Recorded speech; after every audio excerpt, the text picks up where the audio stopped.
Polisi menyatakan korban dokter kandungan M. Syafril Firdaus mencapai 4 orang. Lalu apakah ada kemungkinan bertambahnya korban? Kita akan membahasnya dengan Kapolres Garut AKBP Muhammad Fajar Gemilang dan pakar hukum pidana Aristo Pangaribuan. Selamat malam Pak Fajar, selamat malam Pak Aristo. Selamat malam Mbak Fitri. Baik, saya akan ke Pak Fajar. Terlebih dahulu Pak Fajar, bagaimana sebetulnya pengungkapan kasus pelecehan seksual yang dilakukan oleh dokter kandungan ini, dan ada 4 kasus, salah satunya yang terjadi ataupun TKP-nya adalah di tempat kos dan juga klinik.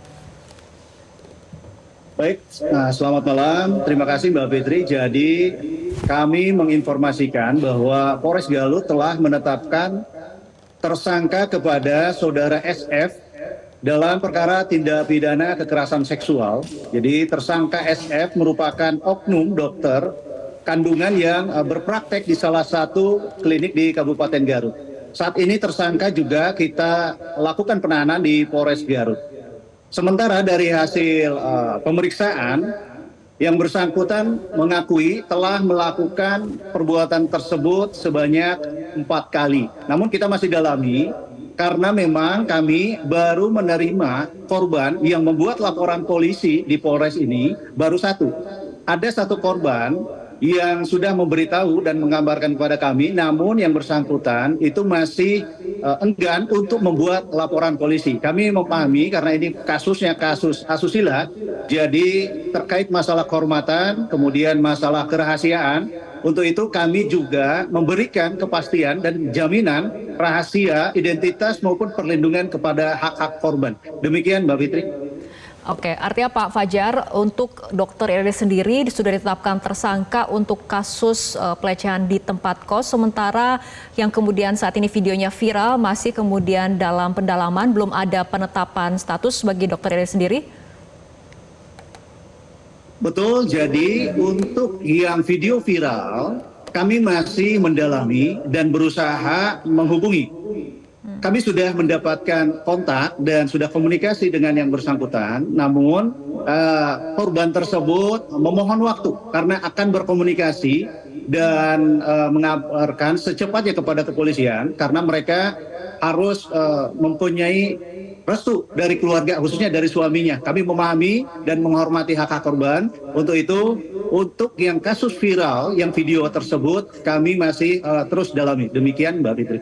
Oke, baik Pak Aristo, mengenai langkah yang dilakukan oleh kepolisian untuk kasus pelecehan yang kemudian viral videonya di media sosial saat ini masih dalam pendalaman dan belum ada penetapan status, terutama karena korbannya sendiri masih belum ada laporan seperti itu. Bagaimana menurut Anda tanggapannya? Oke, pertama-tama apresiasi dari Pak jajaran Kapolres, Pak Kapolres Garut ya, karena mengungkap perkara ini, dan yang kedua sudah menggunakan undang-undang TPKS atau tindak pidana kekerasan seksual, di mana undang-undang itu lebih akomodatif utamanya terhadap korban ya. Baru ditetapkan 2022 daripada KUHP, itu yang pertama. Yang kedua, jadi harus dipahami nih, undang-undang TPKS itu ya, korban-korbannya itu dia harus melapor karena itu delik aduan, itu dulu yang pertama. Nah, memang tadi Pak Kapolres mengatakan ada persoalan ya, karena memang ini selalu jadi persoalan. Kalau perempuan melapor sebagai korban, itu ada proses-proses yang mungkin tidak mengenakan untuk dia. Pertama, proses laporannya juga mungkin traumatik, tapi kita tadi bersyukur Pak Kapolres sudah bilang menjamin semuanya itu. Ya, yang kedua, rasa malu terhadap internal keluarganya, itu persoalan, dan itu yang harus didukung. Ya, itu yang harus didukung dan itu yang harus disupport agar berani speak up, itu yang kedua. Nah, yang ketiga, yang menarik lagi buat saya adalah kalau ini kan buktinya udah jelas nih, ada CCTV rekaman, itu sudah bukti mutlak lah, itu bisa menjadi bukti elektronik, bisa juga nanti ditambah bukti saksi lalu ahli memverifikasi. Jadi untuk penetapan tersangka betul sudah ada bukti mutlak. Nah, sekarang pertanyaannya adalah pasal apa yang bisa ditetapkan? Karena tadi saya baca dan saya tadi tanya ke Pak Kapolres, ini kan masih pasal 6B dan 6C, artinya ada pilihan-pilihan. Ini harus hati-hati karena unsurnya berbeda-beda. Ya, di pasal 6B misalnya ada menempatkan di bawah kekuasaan secara melawan hukum. Nah, ini yang harus dielaborasi. Ya, kalau di pasal 6C itu mungkin menjurus kepada eksploitasi seksual. Nah, itu mungkin akan ada tantangan-tantangan untuk menjelaskannya. Itu yang pertama dalam soal substansi hukum. Yang kedua, nah nanti ini kalau korbannya nanti lebih dari satu, indikasi korbannya lebih dari satu, ada 4, ini dianggap perbuatan berlanjut atau tindak pidana yang berdiri sendiri masing-masing. Nah, ini berbeda juga, karena kalau dianggap perbuatan berlanjut kemudian itu disatukan, artinya itu disamakan, objeknya itu disamakan, padahal objek tubuhnya itu kan terhadap tubuh yang berbeda-beda. Bisa jadi itu tindak pidana yang berbeda-beda dan ujungnya itu bisa mempengaruhi jumlah hukumannya. Memang di dalam Undang-Undang TPKS jumlah hukuman itu kan kalau itu dilakukan oleh seorang tenaga medis yang dipercayakan untuk itu, ada pengkhianatan kepercayaan, itu ditambah 1/3. Tapi kalau misalnya ditambah 1/3, itu kan dari hukuman base-nya. Misalnya kalau pasal 6B itu 9 tahun kalau tidak salah ya. Kemudian kalau 9 tahun ditambah 1/3 artinya 11 tahun. Ini akan berbeda kalau dilihat itu tindak pidana yang berdiri sendiri masing-masing kalau dilakukan terhadap korban masing-masing. Itu bahkan bisa mencapai 20 tahun karena restriksi dari hukuman pidana di Indonesia itu hanya satu, kalau angka itu 20 tahun maksimal atau umur hidup atau hukuman mati. Jadi kalau angka itu hanya 20 tahun. Begitu Mbak Fitri. Baik, saya akan kembali ke Pak Fajar mengenai penerapan pasal sejauh ini yang diterapkan ataupun yang rencana diterapkan kepada tersangka seperti apa? Baik, tadi betul Mbak Fitri seperti apa yang disampaikan Bang Aristo, bahwa penyidik dari Polres Garut ini sementara kita menerapkan pasal 6 huruf B dan atau junto pasal 15 ayat 1 huruf B Undang-Undang RI nomor 12 tahun 2022 tentang tindak pidana kekerasan seksual. Jadi memang karena mengingat korban yang baru melaporkan laporan secara tertulis yuridis, membuat laporan polisi itu baru 1.